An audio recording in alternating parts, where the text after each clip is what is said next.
Enchaîne les matchs de haut niveau. Après la Coupe Intertoto, les Bourguignons accueillent les leaders du championnat de France. Et ce sont d'ailleurs les Bastia qui se créent la première occasion avec un bel arrêt de Fabien Cole sur un tir de Frédéric Ney.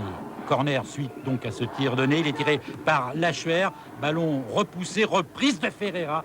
Et encore une fois, un arrêt impeccable de Fabien Cole. 22e minute maintenant, réaction des Auxerrois avec, suite à une ouverture de Capot, un bon débordement de Jeunechamp, centre tête de Comisetti, ouverture du score donc pour Auxerre, 1-0 et premier but d'Alexandre Comisetti.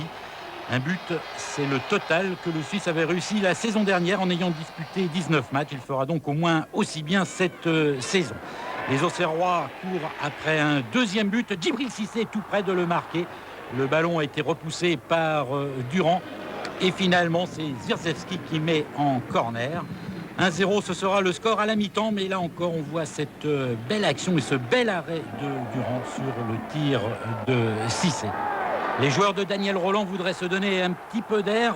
Cissé, intenable. Il réussit à prendre ce ballon devant Durand. Reprise de Jeunechamp. La balle a été déviée pour Jeunechamp, c'est indiscutable. Il y a pénalty.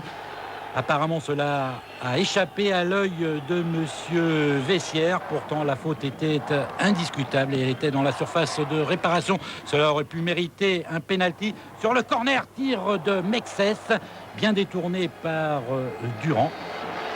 Philippe Mexès, 18 ans, libéraux, un talent fou. Avec Djibril Cissé, il a été champion d'Europe junior il y a une quinzaine de jours.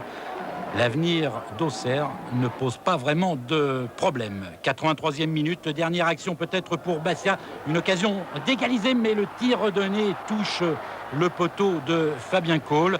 Sur cette action, les Auxerrois ont eu la réussite avec eux. Plus rien ne sera marqué. 1-0 donc pour Auxerre. Deuxième victoire des coéquipiers de Guy Varche et première défaite de Bastia.